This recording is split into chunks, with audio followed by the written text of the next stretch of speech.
माझ्यासारखा पण प्रश्न तुम्हाला पडतो का? मुलांच्या टिफिनला रोज रोज काय द्यायचं? नेहमी नेहमी नवीन नवीन देऊन देऊन किती देणार? त्याच्यामुळे आज साधी सिंपल गिलक्याची भाजी ही मुलांच्या टिफिनला मी दिली होती. आणि थंडीचं म्हणाल ना तर 2 दिवसापासून खूप कहर केलेलं आहे थंडीने. त्याच्यामुळे मग आज ठरवलं होतं की सगळ्यात पहिले छान स्किन केअर करायची, मगच कामांना सुरुवात करायची. जास्त काही मी करत नाही. छान मॉइश्चरायझर मी लावून घेतलं होतं. त्याच्यानंतर मला एक पार्सलसुद्धा रिसीव झालं.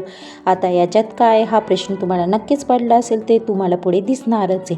जेवणामध्ये छान अशी वांग्याची भाजी केली होती. आता ह्या भाजीबरोबर पोळीपेक्षा भाकर ही एकच नंबर लागते. तुम्ही अशी भाजी कशाबरोबर खातात ते मला नक्कीच सांगा. आणि ना काल तुमच्याबरोबर एक घटना मी शेअर केली होती. त्याच्यावर मला बऱ्याच जणांनी प्रश्न विचारले होते की कसं झालं, काय झालं. आता मी तुम्हाला सांगते की आमच्या गॅलरीचा जो स्लॅब असतो ना त्याच्या प्लॅस्टरला थोडेफार तडे गेले होते. पण वाटलं नसतं की ती अचानक येऊन पडेल. आता घराला इन 4 किंवा 5 वर्ष झाले आणि ही अशी घटना झाली. त्यात नशीब की मुलं गॅलरीत खेळत नव्हते म्हणून जास्त काही नुकसान झालं नाही. आता ही गोष्ट बिल्डरला सांगितल्यानंतर त्याने त्याचा माणूस पाठवला आणि ते छान व्यवस्थित करून दिलं.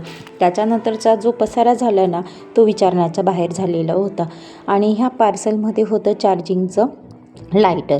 आता त्याच्याबरोबर एक मॅन्युअल लायटरसुद्धा होतं. दोघं लायटर छान होते, मला प्रचंड प्रमाणात आवडले.